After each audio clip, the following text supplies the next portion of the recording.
Hola, buen día. Hola, buen día. De dinero. Bueno, continuaremos con el tema que estamos desarrollando.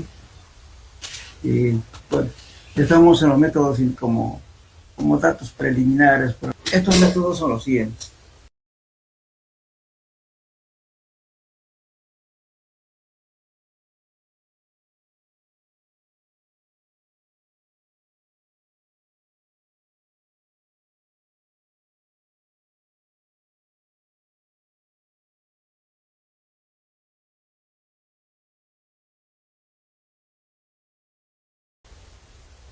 Por ejemplo, acá el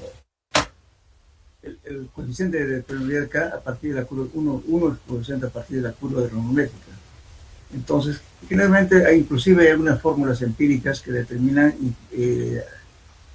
o sea, introducen justamente inclusive la temperatura. Y también, entonces estas fórmulas, como repito, ¿no es cierto?, son para algunos datos preliminares. Una de ellas, por ejemplo, según Hassen. Hassen dice coeficiente de permeabilidad es igual a C, D sub 10, este D sub 10 se calcula mediante la curva granulométrica para calcular el diámetro efectivo de Hassen. De ahí sale esto.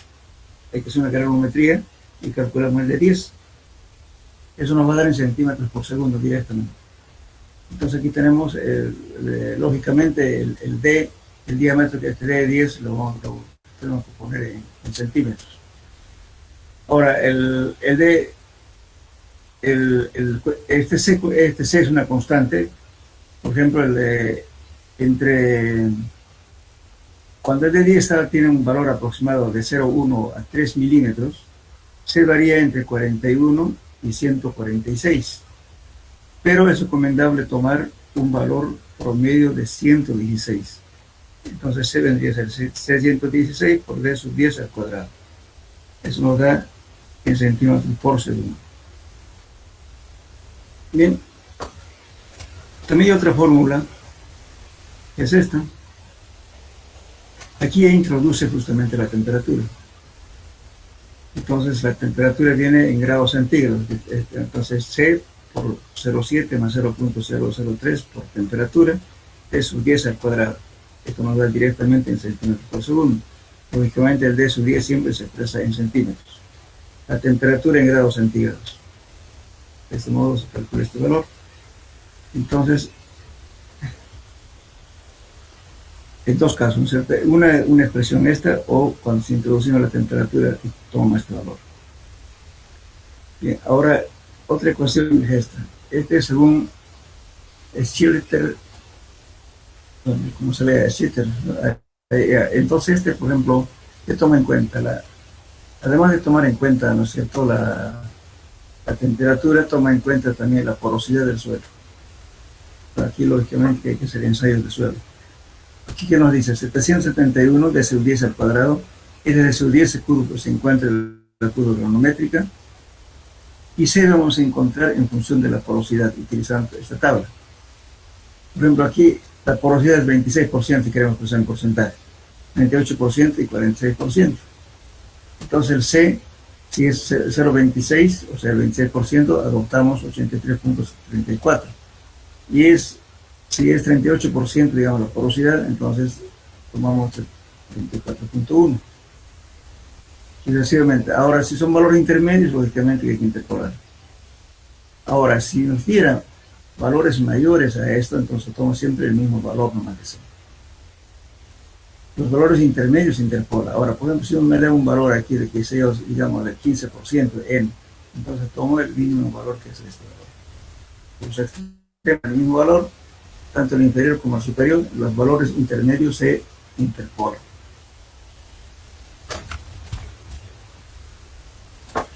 Bien, entonces, como ven, entonces tampoco no es tan empírico, porque fíjense, estamos utilizando la curva granulométrica del suelo con que estamos estudiando y también la temperatura con la cual está en el lugar, digamos, del estudio. Eso nos da directamente centímetros por segundo. Después hay una fórmula de Terzaghi, esta es exclusivamente para suelos arenosos. Dice C sub 1 de su 10 al cuadrado por 0,7 más 0,32 por temperatura. T es temperatura en grados centígrados. Igualmente Terzaghi, para encontrar Tc sub 1, utiliza esta fórmula. N viene a ser la porosidad del suelo, expresado en decimales. Menos 0,13, igualmente aquí 6 cúbica de 1 menos la porosidad, expresado en decimales, todo esto al cuadrado por un valor de C sub 0. Este C sub 0 es un coeficiente que se toma en cuenta tomando la forma de la angulosidad del material. Por ejemplo, aquí, arena de grano redondeado, dice, ¿no es cierto? Entonces, es lógico. Si estamos utilizando material, hay que utilizar por lo menos una lupa para ver si el grano redondeado, si es angular o si es arenas muy finas. Entonces, si son grandes granos redondeados, adoptamos C sub 0 igual a 800. Si son arenas de granos angulares, 460. Si son arenas finas, menor a 400, y a criterio. Entonces, adoptando estos valores, con esta fórmula calculamos el C sub 1. Y luego, la temperatura es la temperatura del lugar, y D sub 10 de la curva granulométrica. Bueno, tomamos esta ecuación y calculamos la permeabilidad en centímetros por segundo. Obviamente aquí, lógicamente tampoco no es tan empírico porque estamos utilizando el material del lugar, el que queremos saber cuánto es su... Justamente, por ejemplo, para encontrar la porosidad, ¿qué tenemos que hacer? Tenemos que encontrar primero nuestra relación de vacíos.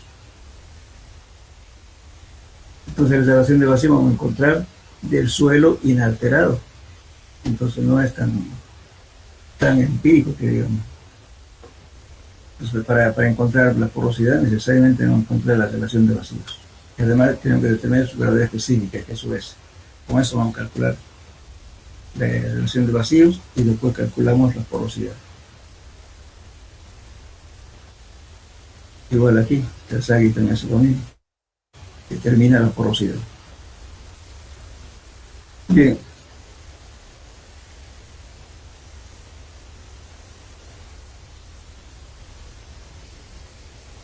La otra prueba es muy fácil de hacerlo, ustedes pueden hacerla en su casa. Se llama prueba horizontal de capilaridad. Esto generalmente se aplica en suelos granulares, no en arcillas. Esta prueba es fácil en su realización, para la cual se utiliza un cilindro transparente, el cual se coloca al suelo para luego sumergir en recipiente con agua, como se indica en esta figura. Fíjense. Este es un recipiente que contiene agua a este nivel. Este es un cilindro transparente, puede ser de plástico o de vidrio si quieren. De tal modo que me permita ver el interior, porque aquí adentro, dentro del frasco, del cilindro de vidrio, de plástico, está contenido el material, el suelo. En este caso la arena. Entonces ahora aquí se coloca una malla número 200, o bien si no tiene malla 200 no interesa, pueden poner otra malla, y se pone aquí un papel filtro, papel Whatman, que se compra en el lugar donde venden estos productos. La Telchi, por donde venden Whatman, es un papel filtro. Entonces sobre eso se coloca cualquier malla, de tal modo que cuando entre el agua por acá, no se desmorone aquí, entonces se lo fija aquí. Igualmente acá.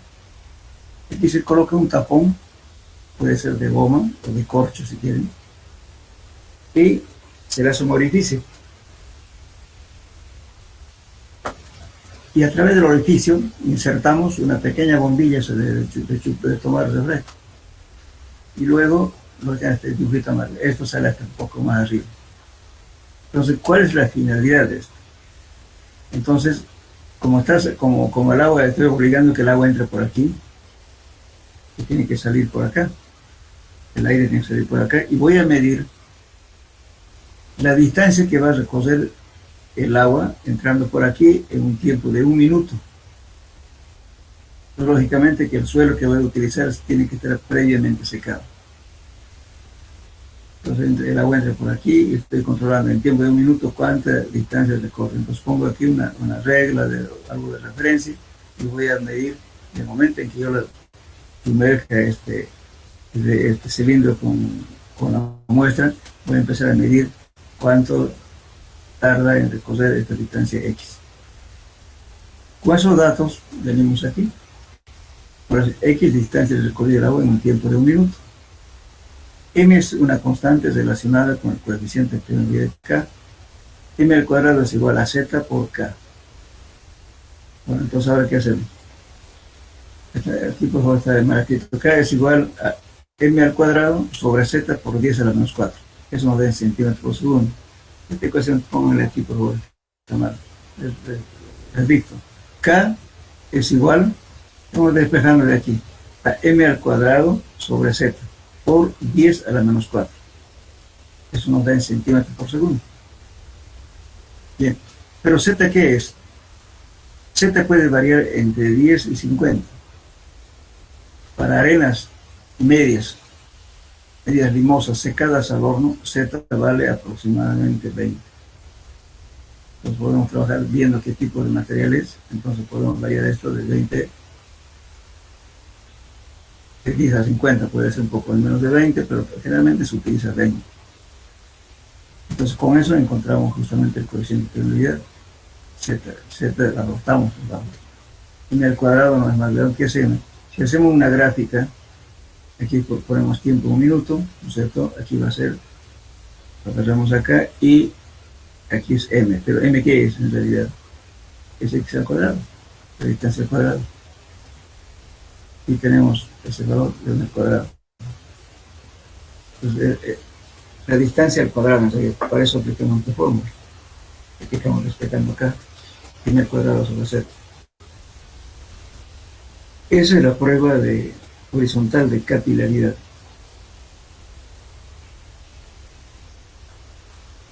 Como ven, esto es fácil, pero en cualquier recipiente coloca con agua y ver encontrar un frasco, que tiene que tener orificio por ambos lados, puede ser de plástico o de vidrio, y una salida lo tapamos con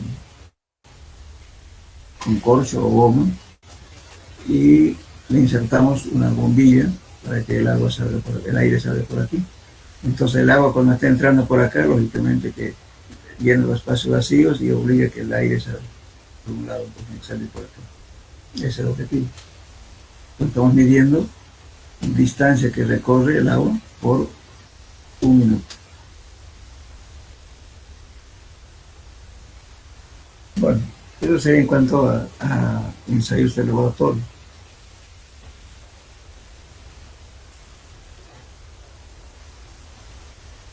Bueno, ahora que sí. Mencionaba que se Hola, le ¿me escucho? ponía una malla o un papel filtro. Perdón, no le copio bien. Que mencionaba que se El le papel ponía filtro, me una dice. malla. Ajá, sí. Es un papel filtro, se ve que si no tiene papel filtro, tranquilamente puede usar otro papel que deje pasar el agua fácilmente.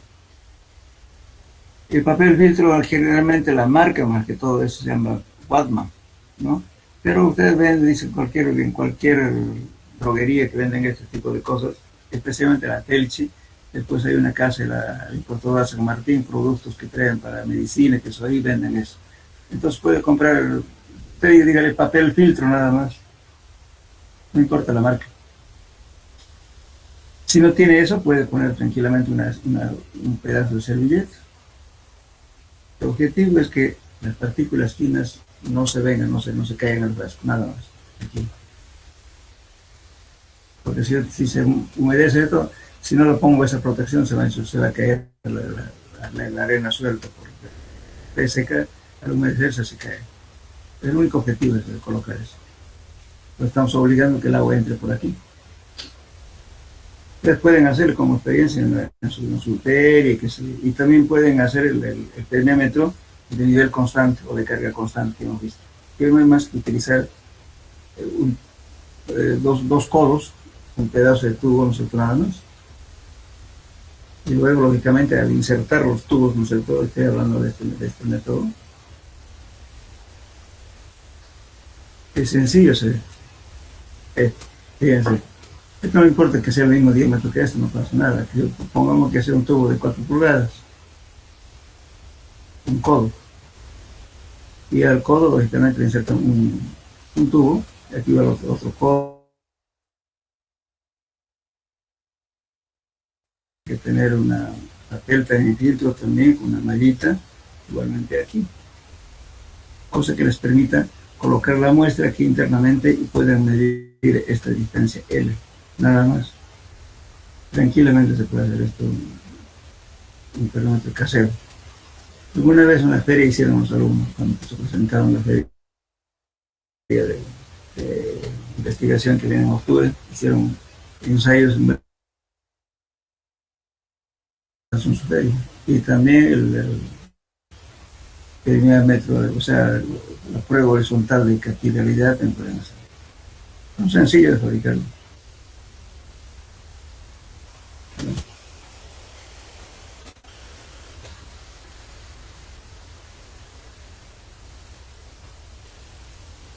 Ahora vamos a ver toda esta teoría que estamos viendo, cómo se aplica en realidad en el suelo. Por ejemplo, vamos a hablar de permeabilidad en terrenos estratificados. ¿Por qué estamos hablando de terrenos estratificados? Porque generalmente en cualquier lugar siempre los suelos están formados en estratos horizontales, ¿no es cierto? Nunca va a ser un suelo homogéneo de la misma característica, siempre hay variaciones. Entonces, en ese caso, ¿cómo vamos a medir la permeabilidad? Entonces, la permeabilidad en terrenos estratificados generalmente en la naturaleza los suelos están dispuestos en estratos de diferentes tipos de suelos y espesores también variables, ¿no? Entonces, también tiene diferentes valores de coeficiente de permeabilidad y además el flujo del agua se produce en dos direcciones, en dirección horizontal,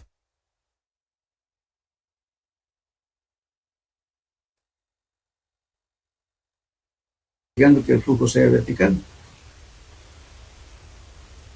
Cuando hablamos de prueba de carga constante, también estamos obligando que sea horizontal, en una sola dirección.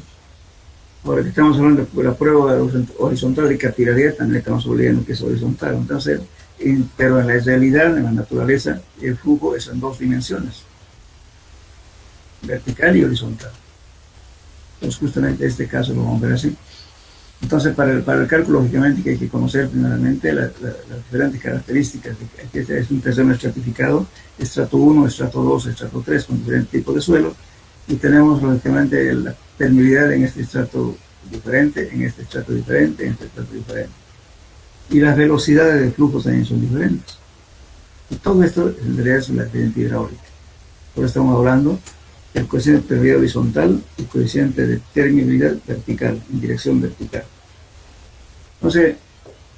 Entonces existe una fórmula, ¿no es cierto?, que se hizo lo siguiente: K sub B, o sea, el coeficiente de permeabilidad vertical, en la dirección vertical, que viene a ser la sumatoria de los H sub I, o sea, de la sumatoria de todas las alturas, estrato 1, estrato 2, estrato 3, estrato N, dividido entre la altura del estrato 1, entre el coeficiente K1, aquí un error, por favor, con H1, más la altura de esto, H2 por K sub 2, más H3 por K sub 3 hasta N. Entonces, esta ecuación se reduce en esto. K sub es igual a la sumatoria de los H sub I entre la sumatoria de H sub I dividido entre K sub I. Esta es la ecuación para calcular el coeficiente de permeabilidad en sentido vertical en suelos estratificados. Ahora, el horizontal lo mismo, es la sumatoria de los K sub I por H sub I. Entonces estamos aquí multiplicando la permeabilidad en diferentes tipos de suelo por la altura HI, dividido entre la sumatoria de las alturas, ¿no?, de H sub I. Esto es para determinar el coeficiente de permeabilidad en sentido horizontal. Muy bien. Ahora, Me olvidé, anótenlo por favor. Me olvidé colocar esta ecuación.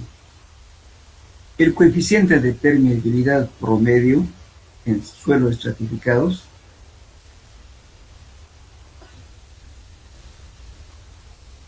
el coeficiente de permeabilidad promedio en suelos estratificados es igual, me olvidé colocar esa ecuación. Ya, entonces pongan K sub T, promedio, K sub T. K sub T, que quiere decir coeficiente de permeabilidad a una temperatura cualquiera. Es igual a raíz cuadrada de K sub H por K sub B. ¿Copiaron? Aquí falta una ecuación, por favor. Entonces, el coeficiente de permeabilidad promedio de terrenos estratificados es igual a la raíz cuadrada de K sub H por K sub B.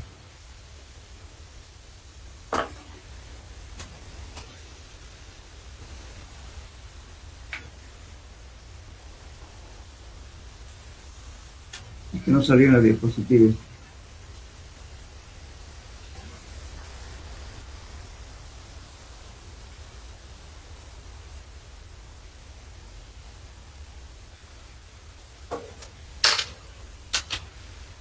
¿Notaron, jóvenes? Sí, ingeniero. Ya, muy bien. Ahora, bueno, como hay en realidad aquí, igualando estas dos ecuaciones, se puede demostrar cuál de los coeficientes de permeabilidad vertical o horizontal es mayor. Fíjense lo que se está haciendo así. Para los tratos de la misma permeabilidad, considerando que la misma permeabilidad caso 1, caso 2, todo es igual, empleando caso B y caso H, igualando ambas ecuaciones, vamos a encontrar que caso H es mayor que caso B. Entonces el coeficiente de permeabilidad horizontal es mayor que el coeficiente de permeabilidad vertical. ¿Qué quiere decir eso? Que la filtración, ¿no es cierto?, o el recorrido del agua en sentido horizontal es mayor que la vertical.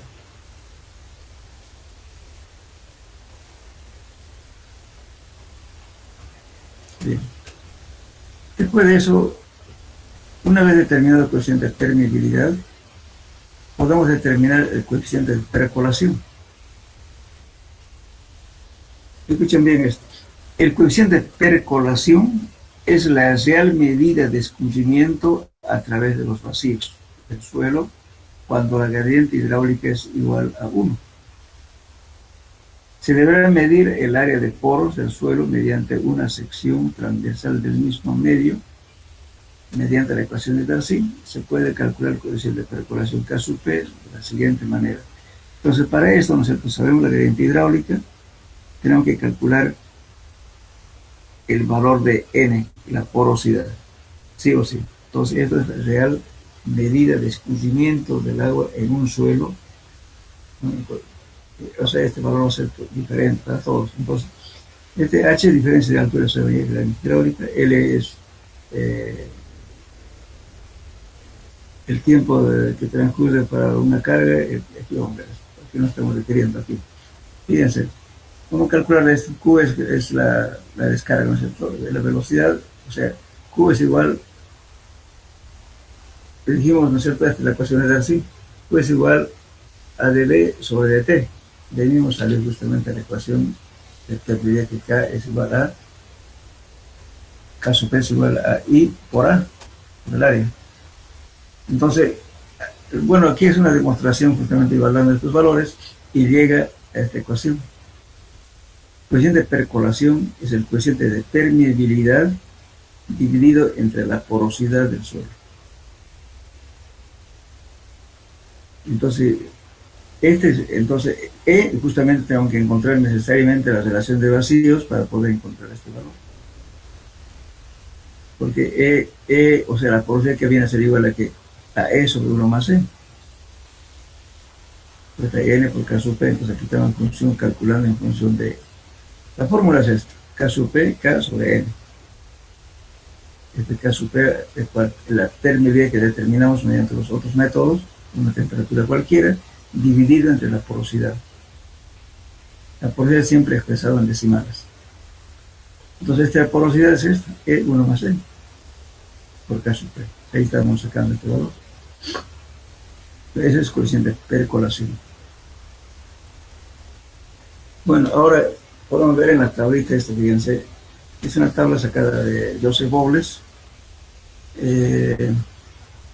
Por ejemplo, la grava limpia y arenas muy gruesas, que se denominan como el GW, grava bien graduada, grava mal graduada, arena bien graduada y arena mal graduada. Entonces tenemos estos suelos hasta de 1 a 10, o sea, a 10 sería este valor, 10, ya. Y luego va a diseñar mezcla aquí hay un error de grava limpia y arenas limpias a gruesas, a medias y arena gruesa. Todo este campo viene hasta la -3. O sea, en realidad casi todos los materiales granulares se determinan entre 1 a la -3. 1 por 10 a la -3 centímetros segundo, esto con centímetros segundo. Conforme va pasando, digamos, disminuyendo las partículas, entonces lógicamente el coeficiente de permeabilidad va variando. Por eso aquí el último valor es 10 a la -9 centímetros por segundo. Por favor, me olvidé colocar el centímetros por segundo. Aquí está el coeficiente de permeabilidad. Entonces, lógicamente que cuando determinamos un ensayo en laboratorio tenemos que ver más o menos, ¿no es cierto? Si se clasifica el suelo, bueno, esa clasificación del suelo va a depender también del tamaño de la partícula y además este suelo va a depender de su compacidad para que varíe justamente el coeficiente de permeabilidad. Si el suelo está muy compacto, lógicamente su valor de permeabilidad va a ser mucho más bajo. Si está más suelto, va a ser más alto. Bien, entonces, ahora Crespo Villeras también da estos valores, es por ejemplo de centímetros segundo también, para gravas limpias, 10 a la -2 a 1 centímetros por segundo. Arenas limpias,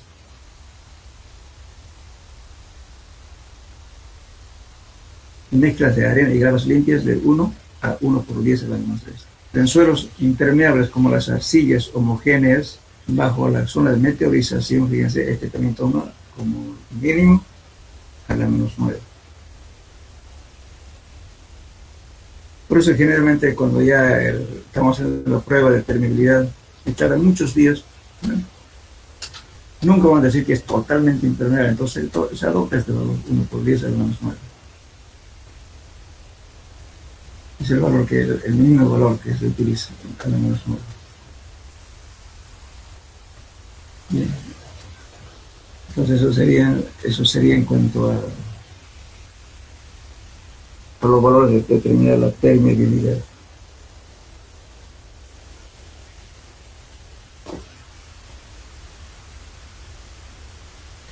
Bueno. ¿Alguna?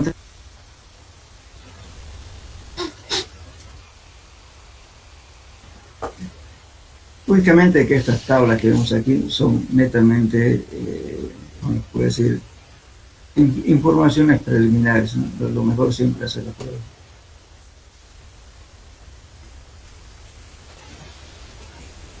Bueno, también, ya que no es un tema que vamos a ver, pero de repente en otras materias van a tomar en cuenta. Por ejemplo, para poder determinar la permeabilidad en sitio y ver la infiltración, se hacen ensayos en sitio.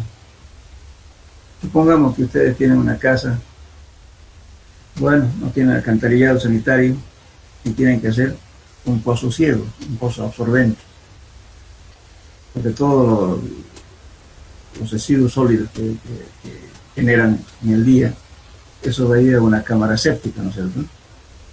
En la cámara séptica hay un proceso de que actúan las bacterias, o sea, las bacterias anaeróbicas y aeróbicas, lo que necesitan aire para vivir, eso consumen todo, pero todo lo que no sirve ya de abajo, y ahí están otras bacterias que son anaeróbicas, eso consumen todo lo que pueden, casi nada, casi queda nada, en realidad, por eso nunca hay que echar detergente a las cámaras sépticas. Pero lógicamente que el agua ya consumida por esas bacterias va a pasar a un pozo absorbente, donde todo el agua, todo el fluido que se hace pasa ahí. Entonces eso se puede calcular. Ustedes van a hacer una galería filtrante, por ejemplo. De repente no van a poder hacer un pozo absorbente porque resulta que tienen un limo con arcilla o de un suelo de baja permeabilidad. Entonces necesitan ustedes mayor cantidad de área de absorción. Entonces para eso se determina fácilmente. Se hace un orificio, está dentro de la Organización Mundial de la Salud, tiene un trabajo interesante. Se hace un orificio, si no recuerdo, 30 por 30, un cuadrado, y lo satura al suelo. Estoy hablando en el lugar donde van a hacer la galería filtrante. Lo satura en ese suelo, esté completamente saturado. Una vez que esté saturado, entonces lo colocan hasta el nivel 0 y van a controlar el tiempo que tarda en infiltrarse una cierta cantidad. Y con ese dato se entra un ábaco y el ábaco le va a decir cuántos metros cuadrados necesita para que su suelo absorba tantos litros por día. Un ábaco bien interesante. Entonces quiere decir que, bueno, si usted tiene, digamos, una casa, supongamos que tiene cuatro componentes en la familiar, los 4 componentes que produzcan, digamos, 300 litros de agua, usted necesita 4 por 3, 12.200 litros por día que va a producir de agua. Entonces con eso usted puede saber cuánto de área de infiltración necesitan para que el agua de los 1.000 y tantos, de los 1.200 de agua que va a producir en el día, lo va a absorber el suelo, porque el suelo tiene que entre el agua y el agua, lógicamente, que se va a ir después, ¿no?, por los poros. De ese modo se calcula la galería filtrante en terrenos donde no hay sistema de alcantarillado o cuando el suelo es muy pobre. Lo que normalmente hacen, ¿qué hace, por ejemplo, un albañil? Hacen el pozo absorbente, hacen de ladrillo y le meten la noria hasta donde hay un suelo con arena. ¿Listo? Entonces, ¿qué están haciendo? Que todo el agua servida se está yendo por el estrato de arena. Pero, ¿y si no hay arena abajo, qué pasa? Ahorita, como por el problema que tienen en Hugo, tienen un camión que pasa todos los días, creo, por el barrio, ¿no es cierto? Y están sacando las aguas servidas después de un cierto tiempo. Permanentemente están botando en camión sus aguas servidas, sus residuos sólidos. ¿Por qué? Porque no tienen sistema alcantarillado. Pero imagínense ustedes que son más pobres, digamos. No tienen esa prioridad de estar agarrando camiones cada semana o cada 15 días que les lleve todos sus desechos. Sería caro, pero en ese caso justamente se puede hacer galerías filtrantes. Lógicamente que es contaminante, porque al final, a la larga, todas las aguas servidas que estamos produciendo, le estamos inyectando al suelo a largo plazo, eso va a ser un contaminante. Imagínense un barrio, por ejemplo, como la zona del que estoy hablando, producen harto, no sé cuántas familias serán. ¿Y a dónde va eso? A la larga va a llegar a los acuíferos. Y los acuíferos van a estar contaminantes de aquí a un tiempo, pues esa agua no va a servir para que tomemos ni para que tomen nuestros nietos, porque están contaminando el agua. Eso no debe ocurrir. Están echándole residuos sólidos sin ningún tratamiento. Por ejemplo, si hablamos, ¿no es cierto?, de contaminación, no solamente la contaminación bacteriológica es fácil, uno puede hervir el agua y se lo toma, no pasa nada. Pero el problema es la contaminación química. Detergentes, aceites de vehículos, algunos productos, ¿no es cierto?, que utilizan para lavar vajillas, en fin, una serie de cosas que son productos que no se degradan en poco tiempo, permanecen contaminantes por muchos años. Pues dentro de poco puede estar contaminado los acuíferos en Santa Cruz. Justamente esos pocitos pequeños que se hacen en la ciudad no son buenos, porque estamos contribuyendo a la contaminación. Y después, ¿de dónde sacamos agua para tomar? Del mismo suelo. Santa Cruz ya tiene una contaminación, ya hace años que hizo un estudio, ya tiene a 50 metros, ya está contaminado los acuíferos. Y por tanto el agua que se debe consumir tiene que estar a una profundidad mayor a 50 metros, para que sea potable. Cosa que mucha gente no hace eso. Hay muchas casitas por ahí o algunos hoteles que utilizan agua justamente para los baños, que es agua de pequeños pozos. Pero al hacer agujeros, están haciendo que el agua de contaminación superficial entre del sistema, digamos, por ejemplo, de las cámaras de inspección que ocurre en una red en la ciudad, por ejemplo, están ahí escape de fuga. Y por tanto, esa contaminación está yendo hacia los acuíferos. Ustedes han visto que otro día, creo que en el puente ahí de cerca de Pillo, ¿no es cierto?, hubo un hundimiento. Ese hundimiento que fue justamente fuga de aguas hervidas. ¿Y eso a dónde ha ido esa agua? A los acuíferos. Y eso a lo largo va a tomar. No es negocio hacer pozos profundos como están haciendo ahora. Por eso, fíjense, si ustedes ven en las cooperativas, por ejemplo, yo vivo en el norte, y la cooperativa de agua, que es de Cospul, de Humberto Leyes, tenemos dos redes, uno de Zaguapato. De Zaguapato, el agua saca de 400 metros de profundidad. Y Cospul está sacando alrededor de 200, 250 metros, ¿no? Y el costo de producción es mucho más barato. En una vivienda común no se paga más de 40, 50 bolivianos, ya con todo lo que se paga ¿cómo se llama? Porque todas las aguas hervidas, la que han trillado, en esos barrios lo llevan a Zaguapato y Zaguapato cobra un Montrex. Entonces la tarifa mínima de consumo en agua es 130 bolivianos. Pero los mismos vecinos que tienen conectados de Zaguapato pagan 500, 600 bolivianos. O sea, el costo es totalmente diferente consumiendo la misma agua. Justamente uno, ¿por qué? Porque justamente están sacando agua de mucha profundidad, el mayor costo. Entonces tienen que cobrar. Y encima están contaminando los acuíferos prematuramente. Bien. ¿Algún comentario o pregunta sobre este tema?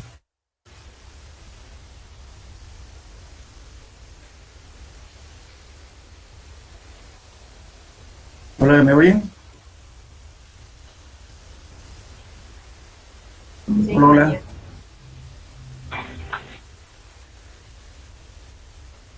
Sí, se escucha, ingeniero. Ya. Disculpa que pregunte eso porque resulta que aquí tenemos una señal pésima, se baja a veces. Uno está hablando y no lo están escuchando. La señal se baja de internet. Ya. Entonces entraremos a otro tema. Es esfuerzo y esfuerzo efectivo. Ya. La reacción del suelo o de la roca a los esfuerzos es el punto más importante para el proyecto de cimentaciones de estructuras, terraplenes, taludes, estructura para sostenimiento de piedras, etc. En el suelo hay tres fases, ¿no es cierto? Ya hablamos de eso: sólido, líquido y gaseoso, que es el aire. Los sólidos son relativamente incompresibles y soportan refuerzos cortantes estáticos. el agua es relativamente incompresible. La resistencia del esfuerzo cortante es solo por la viscosidad, casi no aguanta nada de cero, entonces su resistencia del esfuerzo cortante. El gas es compresible y tiene poca resistencia viscosa del esfuerzo cortante. Entonces, ¿qué es lo que soporta todos los esfuerzos? Es justamente la parte sólida, es lo que soporta el esfuerzo de corte. Las presiones que actúan en las masas del suelo saturado se dividen en dos tipos. Aquellas presiones que transmiten directamente de grano a grano del suelo. Entonces, justamente ahí aparece la presión efectiva. ¿Por qué? Porque está habiendo mayor integración de grano a grano. Pero algunas partes, ¿no es cierto? Si también un suelo tiene poros. Bueno, las presiones que actúan contra el fluido que llenan los poros del mismo, entonces lógicamente también tenemos una agua en los poros. Eso se llama, vamos a ver ahorita, dentro de eso se llama presión neutra, o también se llama presión intersticial. Bueno, de modo que las primeras denominan presiones intergranulares o presiones efectivas. Y todo esto es lo que soporta la parte sólida. Y la segunda, me estoy refiriendo a esto, se denominan presiones neutras o presiones neutrales o presiones de poros o presiones intersticiales, que son justamente debido a la presencia del agua en los poros del suelo.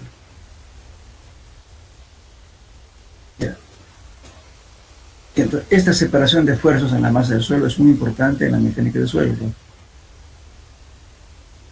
Las presiones efectivas son las únicas que explican. Supongamos que ustedes tienen un suelo, por supuesto con su peso propio, que es otra capa del suelo encima, pero soportó durante mucho tiempo. ¿Pero qué pasa si yo le pongo una estructura encima? Entonces la estructura ejerce una cierta presión. Al ejercer esa presión, entonces interaccionan los granos del poro, los granos de los suelos. Entonces, a esa interacción de grano entre suelos se llama presión efectiva. Entonces, al haber, ¿no es cierto?, al soportar el esfuerzo de corte, como el aire ni el agua soportan el esfuerzo de corte, entonces, ¿qué ocurre? Va disminuyendo los poros y por tanto el agua va fluyendo, se va saliendo. Y por tanto hay incremento justamente de la presión efectiva y hay disminución del volumen del suelo. Si la presión hidrostática del agua ayudaría a soportar permanentemente, ¿no es cierto?, cuando se aplica una carga, entonces no habría asentamiento. Pero en este caso no ocurre así, sino que el agua fluye por los poros y va saliendo poco a poco y va produciendo asentamiento. Pues hay mayor interacción, mayor incremento de presiones efectivas, que es la causa para que se produzcan justamente los asentamientos. Eso se llama presión efectiva o presiones intergranulares. Bien. Entonces aquí vemos el esfuerzo efectivo, si una carga Q, la carga Q es la presión total y Q' es la presión de la carga que va a soportar la parte sólida. Uniformemente distribuye sobre una camada de esferas iguales con espacios vacíos. Entre ellas, ver la figura 39A. No se distribuye uniformemente a través de la masa, sino por eso va a ir de un punto a otro dentro de cada esfera y tendrá un valor máximo. Los puntos de contacto que tienen pequeñas áreas y será mínimo en el centro de cada esfera. Entonces, aquí es una demostración que estamos haciendo. Bien. Aquí que estamos haciendo. Aquí tenemos, ¿no es cierto?, partículas, unas esferas, digamos así, de sólidos, y tenemos un área bruta, un área A, y le estamos cargando una carga. Miren, aquí tenemos, ¿no es cierto?, aquí dice carga de granos uniformes. Carga sobre granos de suelo irregular, que en realidad ocurre esto, ¿no? Tenemos partículas de diferentes tamaños, que son partículas chicas, grandes, etc. Tenemos un conjunto de partículas de diferentes tamaños. Y tenemos el mismo área A, también soportando la misma carga puntual Q. Bien. ¿Qué pasa si hacemos una demostración? Supongamos esta es una celda hermética no hermética, sino digamos hermética de Rosenthal, sino que es una caja bastante rígida en el cual le colocamos un muelle, un resorte metálico. Y aquí colocamos un pistón, ¿no es cierto?, para aplicar la carga, una plancha metálica, digamos, así. Entonces, cuando aplicamos la carga, lógicamente, ¿qué ocurre? Aquí va a haber la presión neutra, que es U. Entonces, en toda esta zona, ¿no es cierto?, que va a haber, entonces, el área de vacíos va a ser la mitad, y la otra mitad es la área de vacíos. Entonces, tenemos una área de vacíos debido justamente. Lo que estamos queriendo hacer es semejar con qué es lo que ocurre en el suelo. Entonces, todo lo que es sólido estaría reemplazado por el muelle. Todo lo que es agua, ¿no es cierto?, aire, estaría justamente reemplazado por área de vacíos. En este caso la mitad y aquí la mitad. Muy bien, ahora ¿qué hacemos? Entonces, de aquí podemos sacar que la fuerza efectiva sigma prima, dicen, los esfuerzos varían de acuerdo a los puntos de contacto. El esfuerzo efectivo es aquel esfuerzo que es soportado por los sólidos. El esfuerzo neutro, o también el esfuerzo intersticial, si se aplica una carga Q a un suelo o roca construida por sólidos o poros, habiendo dentro de estos últimos una presión U. Esta es presión neutra. El área de los poros en contacto con la área de vacíos, la fuerza soportará parte de la carga, que va a ser U por A sub B. Este es U, la presión neutra, multiplicado por el área de vacíos. Pues, ¿por qué? Porque esto va a ser, pues, imagínense, este tiene 10 kilos por centímetro cuadrado, multiplico por 10 kilos, que me va a dar una carga puntual. Entonces, esto lo hacemos aquí, fíjense, en función al dibujo ese que estamos viendo. Entonces, este es el Q, o sea, la carga total, ¿no? Va a ser el Q que va a soportar la parte sólida, más lo que va a soportar la presión neutra. Entonces, para que todos sean esto, ¿no es cierto?, con la misma dimensión que este, porque este es, digamos, kilos, aquí tienen kilos, pero este es kilos por centímetro cuadrado, pero si este U, pero si lo multiplico por A sub B, por área de vacíos, entonces esto me va a quedar igualmente en kilos. Entonces, ¿qué hacemos? Q va a ser el Q sobre área de contacto. U' también va a ser Q sobre A. Entonces, esto hay el U, que es presión neutra, que es debido al agua. Entonces hago A sub B, lo divido entre A, área aquí. Entonces, este valor se me va a ir. Entonces, ¿qué me va a quedar? Fuerza, aquí, perdón, kilos por centímetro cuadrado, y kilos por centímetro cuadrado, porque la área de vacío con el área total de contacto se va, entonces me queda otra vez presión. Entonces, en resumen, mi ecuación va a quedar así. Presión total es la carga total sobre el área total.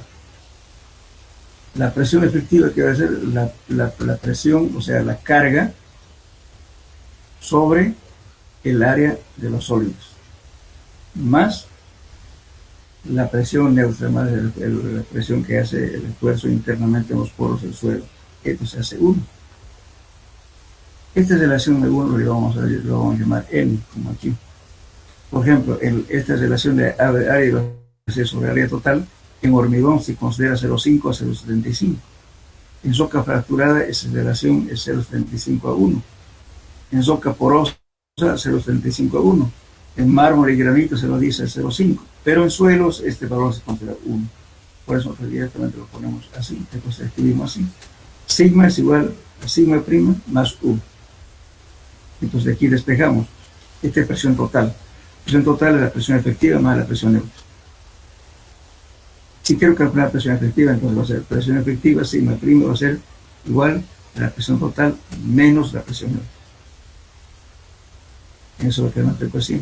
Esta ecuación fue establecida por Terzaghi, entonces se llama la ecuación del esfuerzo efectivo. Pero hay que despejarlo aquí. Este sigma prima es el esfuerzo efectivo, este es el esfuerzo total.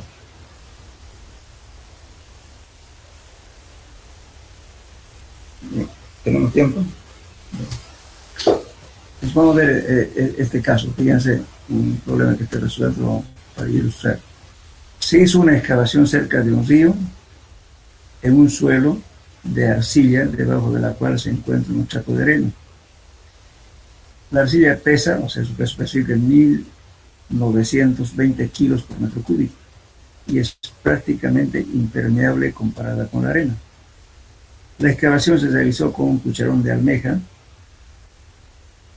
o sea era una superficie, ¿no es cierto? Luego con un aparato, una excavadora, el cucharón de almeja se llama como un balde estirado por un cable y aprieta la mandíbula y saca tierra. Es cucharón de almeja. Ahora, antiguamente eran con cable. Ahora ya vienen inclusive hidráulicos. Hidráulicamente cierra la mandíbula y excava. Es un cucharón de almeja. Entonces, y el agujero se mantuvo casi lleno durante la excavación y después se sacó el agua por bombeo. La arcilla del fondo de la excavación se levantó repentinamente y estalló. Entonces, esta figura es esta.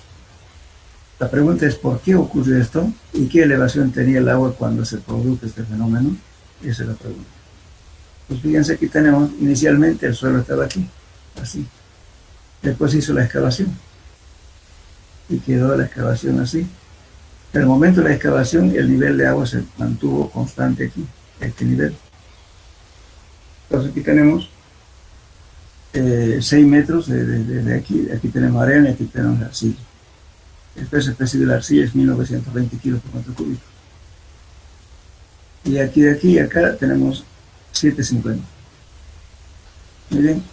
Entonces el agua estaba a 6 metros, aquí está el nivel de agua. Entonces inicialmente se mantuvo así y se hizo el agujero de esta forma. Entonces de acá, desde el nivel de agua hasta aquí se hizo de 450 metros de perforación. De este lado hasta aquí. Y aquí quedaba todavía unos 50 sin excavar. Esa condición quedó inicialmente cuando se hace este agujero. Pues justamente esto vamos a calcular. Al comenzar la excavación, el esfuerzo vertical en el plano de separación entre la arcilla y la arena, en este plano, quedó así, 750 por 1920. Entonces, ¿qué quiere decir? Que cuando excavé, de aquí tenía 750 inicialmente, antes que excavé, esto era 750 por el peso específico. Era 14.400 kilos por metro cuadrado, la presión. Y la presión neutra, porque ya tenía agua, pues que me quedó de esta altura del agua, que es 6 metros, por el peso específico del agua, que es 1.000 kilos por metro cúbico. Entonces me queda 6.000. Entonces aplico aquí la fórmula de la presión efectiva. Presión total menos la presión neutra. Entonces la presión total era ¿cuánto? Era 14.400, ¿no? 14.400. Aquí le falta un cero, por favor. Es 14.400 menos la presión neutra que he aplicado en esta fórmula. Entonces me queda 8.400 kilos por metro cuadrado. Inicialmente, como estaba el suelo sin que haga la excavación. Después de que excavé, calculo otra vez. Entonces, la presión efectiva, después que excavé, que quedó justamente 1.50, que me quedó de aquí, que es esto de acá, por 1920, más el peso del agua. De aquí a acá es 450 multiplicado por 1000, es el peso del agua. Entonces, sumando todo eso me sale 2.880 más 4.500 me sale 7.380 kilos por metro cuadrado. Pero, como el nivel de agua está aquí, entonces el peso está influyendo en esto, ¿no es cierto? Pero acá la presión neutra sigue lo mismo, porque no me está variando la altura. Entonces 1000 por 6, 6.000. Entonces mi presión efectiva va a ser presión total menos la presión neutra, me va a quedar 1.360 kilos por metro cuadrado. Muy bien. Ahora dice, ¿no es cierto? Después de bombear, o sea que este nivel lo estoy agarrando con una bomba, estoy sacando agua. Entonces va a bajar el peso del agua que está impidiendo de que estas presiones de aquí empujen y aquí tengan que bombearse y reventar. Entonces estoy bombeando, entonces voy aquí, lógicamente se hace por tanteo, ¿sí? Pero vamos a suponer ya que hemos bajado el agua a unos 40 metros, a partir de aquí, aquí. Entonces, en ese momento el esfuerzo vertical que va a quedar 1.50 por 1920, que es el peso específico de acá de este suelo, que no se ha alterado nada, más sacando de 4.50 menos 1.20, va a quedar 3.10, porque este se va a jugar por acá. Entonces tengo 3.10 multiplicado por el peso específico del agua, me queda 5.980 kilos por metro cuadrado. Esa es la presión efectiva. Aquí pongan sigma prima, por favor. Aquí, no, es presión total, perdón, presión total está bien. Ahora calculamos la presión neutra para que sea efectiva, para aplicar esta fórmula. Presión neutra sigue siendo lo mismo porque esta altura no varió. El nivel de agua siempre se mantuvo, entonces hay una presión queriendo subir el agua para arriba. Entonces eso me queda justamente negativo, menos 20. 5.980 menos 6.000 me dan menos 20 kilos por metro cuadrado. Bueno, en ese momento, ¿qué pasó? Entonces resulta que esta presión del agua que estaba cayendo aquí, entonces no contrarresta la presión que está aquí, y por tanto este suelo se va a hacer un promontorio acá y luego va a reventar, y otra vez el mismo lugar, por esta altura de aquí, para entender a llegar a este mismo lugar. Este fenómeno ocurre siempre, fíjense ustedes alguna vez, o les va a pasar cuando trabajen. A mí me ocurrió eso. Estábamos haciendo antes me dedicaba a la parte de construcción, entonces resulta que me dieron un trabajo de cambiar un trecho de un embocetado. Y bueno, sacamos las losetas y todo lo demás, y bueno, sacamos inclusive para cambiar material porque estaba mal compactado todo el mundo. En ese momento no había agua, era tipo 6:30 de la tarde, nos fuimos a dormir. Al día siguiente volvimos, pero en la laguna.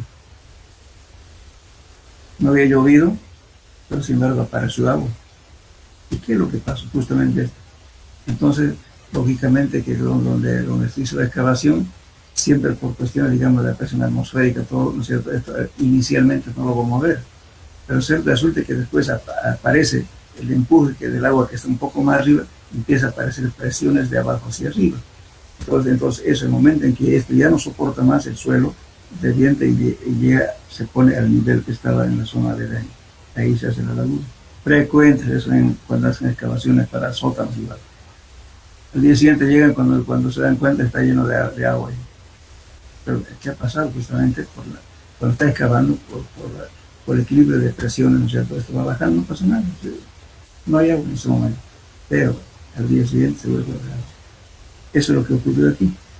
Entonces la presión efectiva no soportó este suelo, que la presión efectiva, que es la parte sólida, no soportó y la presión neutra fue más grande y por tanto se inundó de nuevo. Eso es lo que pasó aquí. Por eso era negativo, menos 20. Por eso cuando hacen zanjas para tendido de tuberías, estaban felices a dormir en su casa, al día siguiente llegan todo el canal está con agua. ¿Qué ha pasado? Justamente la presión neutra fue más grande que la presión efectiva, no el soporte del esfuerzo del cuerpo. Después abajo, que parece agua. Eso es lo que está pasando aquí. Entonces, si no hubiera presión efectiva, ¿no es cierto? Si no incrementaría la presión efectiva, entonces el suelo estaría con la misma cantidad de poros, por tanto su volumen no cambiaría. Pero en el momento en que aplicamos la carga, inclusive nosotros estamos aumentando la interacción entre granos y por tanto va a disminuir la relación de poros, o sea, va a disminuir la cantidad de poros y por consiguiente va a haber mayor integración entre granos y va a haber un cambio volumétrico. Ese cambio volumétrico es lo que produce asentamiento. Si no hay cambio de volumen no cambia nada. Eso es lo que es siempre.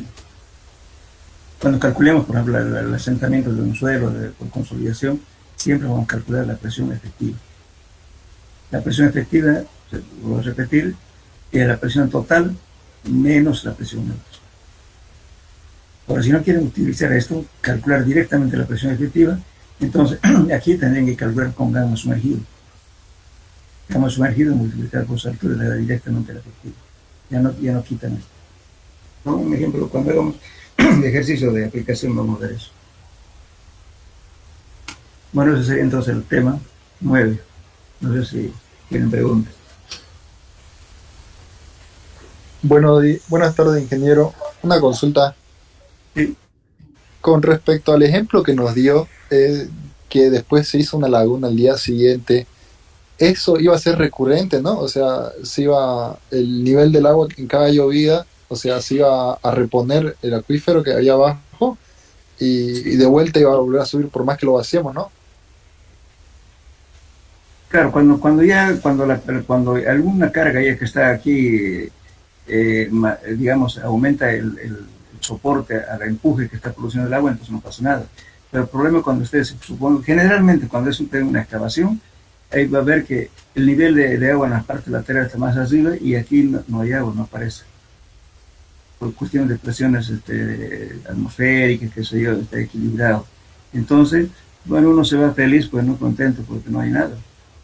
Pero llega el día siguiente, el esfuerzo neutro, ¿no es cierto? Fue creciendo, entonces el esfuerzo efectivo que estaba soportando el esfuerzo de corte, ya no hay que resiste y por tanto se llena de agua. Llega al nivel donde estaba en la parte aledaña, inclusive un poquito más alto todavía, porque el nivel estático va a subir un poco más alto. Si yo tengo el nivel freático, supongamos aquí, entonces cuando yo haga la excavación acá, va a subir el nivel de agua por acá, que se llama presión estática. Perdón, nivel estático. Y si yo le pongo una bomba, ¿qué va a pasar? La bomba lo voy a bajar hasta acá, ¿no es cierto? Y eso se lleva a nivel dinámico, porque con la bomba estoy bajando es nivel dinámico. Pero dejo de bombear, el nivel de agua se va a subir un poco más arriba. Justamente por esta misma razón, cuando hace una excavación, se colocan tubos piezométricos. Te voy a dar una tarea, pero a ver si no se cansan conmigo. Una tarea, por ejemplo, hay varias formas de hacerlo. Hay diferentes modelos de piezómetros, inclusive hay computarizados. Justamente los piezómetros se utilizan en las represas, se utilizan en mantenimiento de canales, en planchadas, donde hay maquinaria, qué sé yo, para ver el efecto del nivel de agua cuando llueve, por ejemplo, ¿no? Entonces los niveles suben. Entonces, ¿cómo se hace eso? Por ejemplo, digamos que yo inicialmente hago un estudio, le voy a encontrar su nivel de agua, supongamos por esta parte, digamos. Muy bien, llego a nivel freático tanto. Entonces mi sótano va a ser, digamos, qué sé yo, pongamos números. Voy a decir, el nivel freático está a 5 metros. Pero yo tengo que cavar para mi sótano de repente hasta 4 metros. Muy bien, me permite cavar.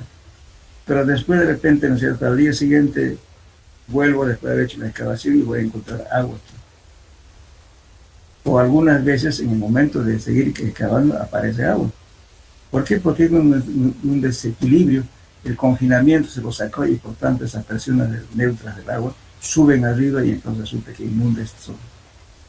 Yo tenía muchos reclamos por donde digo, el nivel se encontró tanto, sin embargo cuando excavó a unos 50, 60 centímetros más arriba y aparece el agua. Es justamente por este desequilibrio de presión. Entonces, para que no ocurra cuando son edificios grandes, los estructuras grandes, por ejemplo, en los edificios que están haciendo en la San Martín, la avenida San Martín, eso es un edificio que va a ser de 35 pisos, por ejemplo, después. Casi la mayoría de los edificios, ¿qué se hizo? Se colocó justamente los piezómetros para determinar, ¿no es cierto? Hace un agujero y luego se pone un tubo abajo cerrado lógicamente, ¿no? Y luego se colocan filtros. Entonces el agua que está ahí por el tubo sube, entonces uno va midiendo, ¿no es cierto? Va controlando en qué tiempo subió a tal altura, en qué tiempo subió a tal altura, si llovió a cuánto subió, y etcétera. Y cuando deja llover, cuánto baja. Es una serie, digamos, de estadísticas que se saca para poder determinar qué problemas puede tener el sótano. Porque hay edificios en la San Martín están haciendo de 4 niveles de sótanos, están entrando hasta 15 metros de profundidad. Y justamente la parte de Chipetrol es bastante particular. Encima tiene suelos residuales, cuaternarios, y abajo está el terciario. En un momento, ¿no es cierto?, en que va a encontrar arena compacta, con grava, con arcilla dura, etcétera, etcétera, y no hay agua.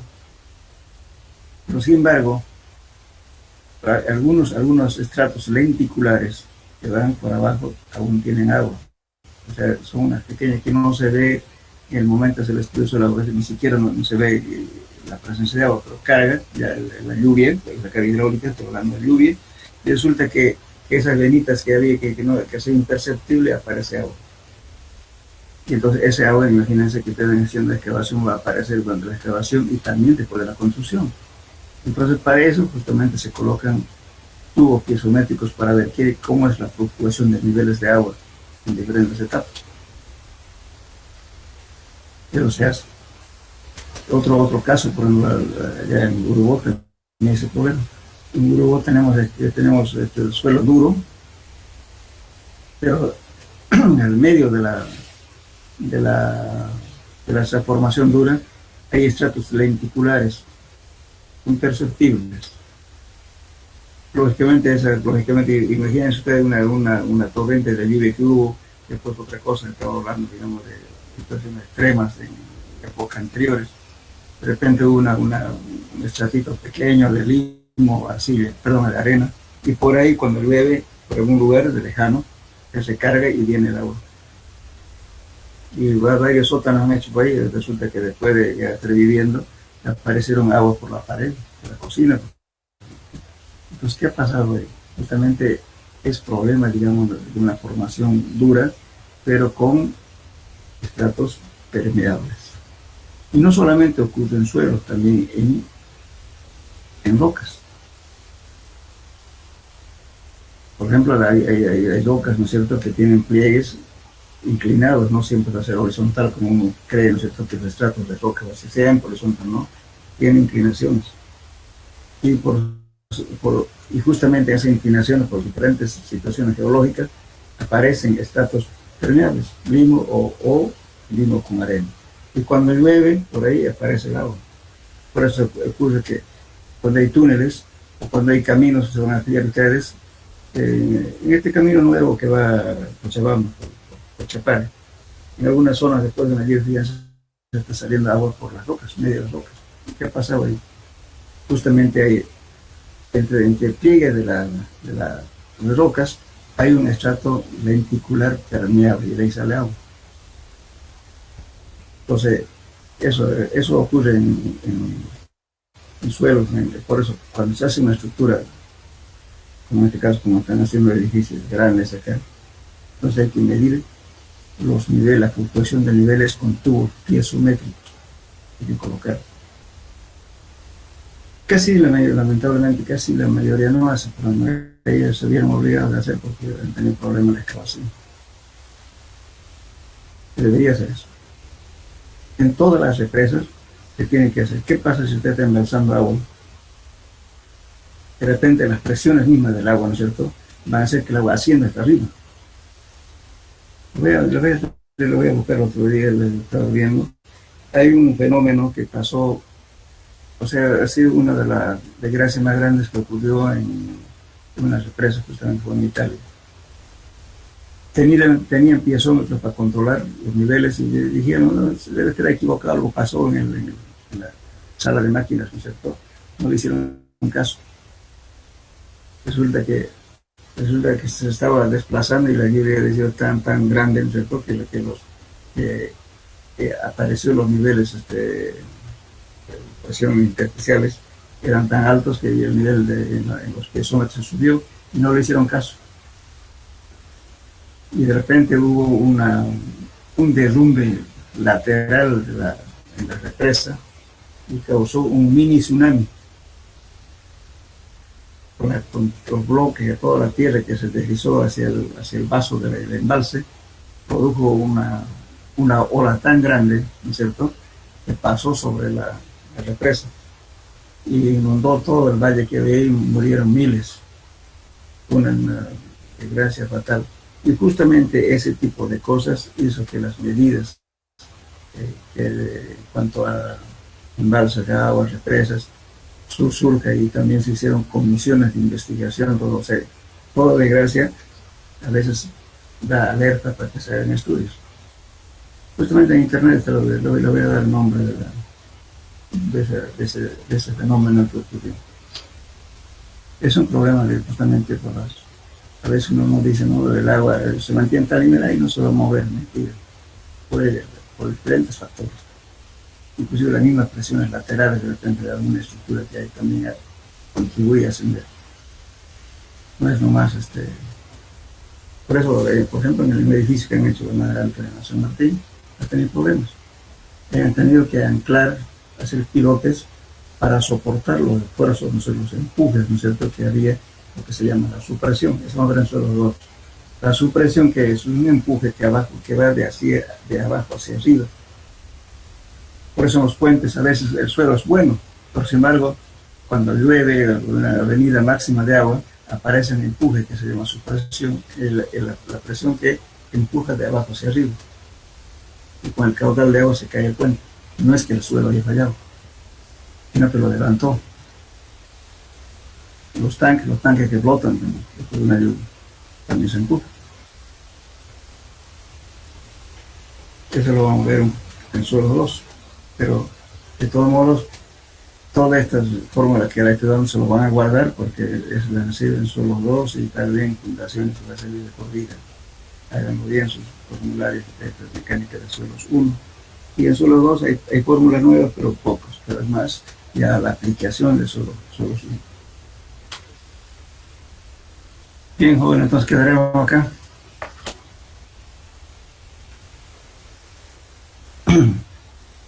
Hola. Está bien, ingeniero. Disculpar que pregunto cada vez si me escuchan. Como le digo, tengo problemas con internet. Bueno, entonces la próxima clase continuamos con otro tema.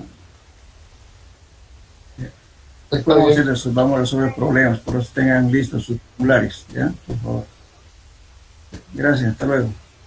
Muchas gracias, ingeniero. Hasta luego.